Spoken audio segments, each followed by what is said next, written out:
అందుకేనమ్మా మొహమాటం లేకుండా చెబుతున్నా, గుళ్ళోకి వెడితే గోత్రనామాల గురించి ఇబ్బంది పెట్టకండి అర్చకుల్ని. గోత్రనామాలు చెప్పడం సంప్రదాయం కాదు, అది ఎందుకు వచ్చిందో తెలియదు.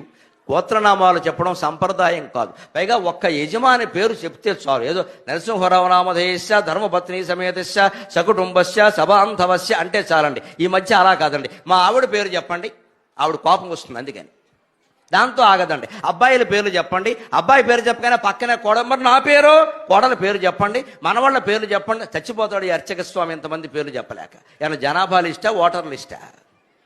మన అజ్ఞానంగానే దేవుడికి తెలియదండి. మనం వచ్చినట్టుగా నీ గోత్రం చెప్పి ప్రవర చెప్పి ఆధార్ కార్డు చూపిస్తే ఓకే అటెండెన్స్ చేసుకున్నాను అంటాడా? దేవుడు అంటే అదే.